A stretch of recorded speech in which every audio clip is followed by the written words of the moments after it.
Chocho, on se retrouve pour parler de la rencontre de mercredi face à l'une des plus grosses équipes de la poule, donc Sopron, où il y a justement deux anciennes de Basketland, Netsa et Abby. Est-ce que tu peux nous parler un petit peu de cette équipe de Sopron, dont la force est quand même assez collective malgré les différentes individualités qu'il y a dans le groupe?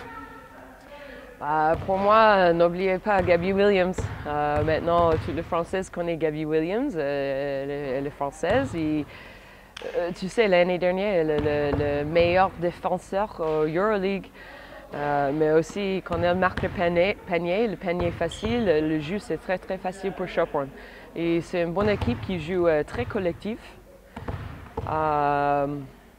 Mais, comme j'ai dit, si nous on a joué à la maison, tu as tout le temps la chance de gagner.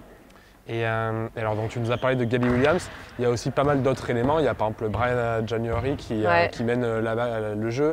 Il y a Bernadette Attard aussi qui est en train d'exploser cette saison. Est-ce que justement tu pourrais nous parler un petit peu de Attard qui sera peut-être aussi un point essentiel à contrôler et difficilement contrôlable parce que si je dis pas de bêtises, elle fait 2,6 m. Comment est-ce que ça peut être envisagé de contrôler ce genre de joueuse?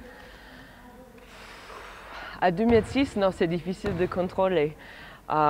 C'est rigolo parce que quand tu veux Abby Gay à côté de Bernadette Attard, Abby elle est petite. Imagine Abby petite.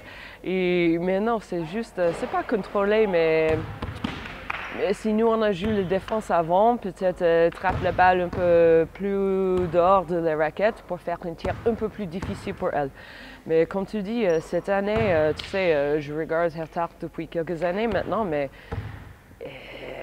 vraiment bonne joueuse maintenant. Elle joue beaucoup mieux qu'avant et je suis contente pour elle.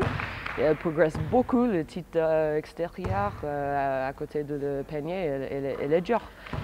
Et voilà, c'est pour stopper quelqu'un comme ça, c'est nécessaire que tu fais le boulot avant qu'elle trappe la balle. Comme on avait un peu fait au match aller finalement, où elle avait plutôt été bien tenue. Et j'aimerais juste que tu aies un dernier petit mot du coup pour les deux anciennes de la maison Basketland, donc à savoir Abigail et Nevena Jovanovic. Est-ce que tu peux nous parler un petit peu de leur saison respective? Alors je ne sais pas si tu suis le championnat hongrois, mais au moins en Euroleague, voilà, comment elles se démènent et elles arrivent à intégrer ce collectif de Sopron et si ça se passe bien, pas bien. C'est un bon challenge pour Abby, évidemment. Elle joue un peu moins que d'habitude, qu'elle joue ici en France. Mais aussi, tu sais, quand j'envoie une petite note à Abby, elle est toujours contente. Elle dit « Je grandis ici, j'aime le basket, j'aime le coach, les joueuses à côté de moi. » Et je suis très contente pour elle. Elle change le jeu un peu. Elle pas tiré beaucoup dehors de basket cette année. Peut-être ça c'est les règles de le coach, le style de le coach.